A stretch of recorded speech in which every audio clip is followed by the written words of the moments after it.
کچھ لوگ کہتے ہیں کہ وہ پاگل تھا، دیوانہ تھا۔ کچھ لوگ کہتے ہیں کہ اسے کیا ضرورت تھی کہ وہ ان پہاڑیوں کی چوٹیوں کو سر کیا کرتا تھا۔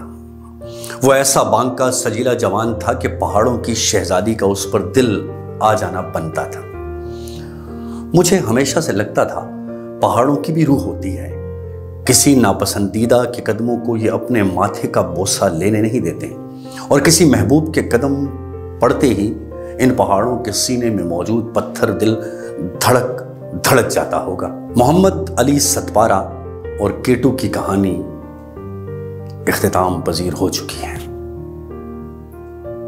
پنجاب کی لوک داستانوں کی طرح کسی آدمزاد کا پہاڑوں کا محبوب بن جانا اور پھر پہاڑوں کی شہزادی کا اس کو ہمیشہ کے لیے اپنا لینا گلگت میں ضرور لوک داستان کی تاریخ رقم کرے گا۔ آپ محمد علی ستوارہ کے چہرے کو اگر غور سے دیکھیں تو یہ اس کڑیل جوان کی شبیہ لگتی ہے جس کو کسی گاؤں کی الہڑ مٹیار دیکھے تو محض جفاکشی سے متاثر ہو کر اپنا دل دے بیٹھے۔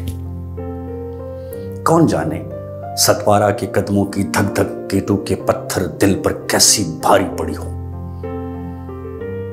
اس کڑیل آدمزاد کے عشق میں گرفتار ہو گئی یہ کیٹو کی چوٹی۔ دیکھا جائے تو ستوارہ پہاڑوں کے عشق میں گرفتار تھا۔ کب کہانی پلٹی اور پہاڑوں نے اس کو اپنا لیا۔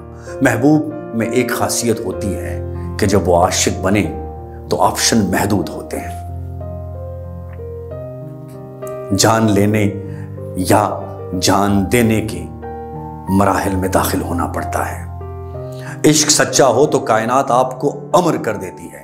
ستوارہ کہیں اندر یہ بات جانتا تھا کہ محبوب کو فتح کرنے میں اگر اس کی جان چلی گئی تو محبت امر ہو جائے گی۔ پہاڑوں کی جاگتی روح نے نہ جانے ان قدموں کی کیسی تڑپ محسوس کی ہوگی کہ اس کو اپنے پاس روک لیا۔ جنون عقل کا دشمن صحیح، لیکن یہ فیصلہ ہم اور آپ نہیں کر سکتے۔ ہر عظیم ہستی کاغذ کے سینے پر رقم ہو کر تاریخ بناتی ہے۔ محمد علی ستوارہ پہاڑوں کے سینے پر رقم ہوا ہے اور یہ نقوش صدیوں قائم رہیں گے۔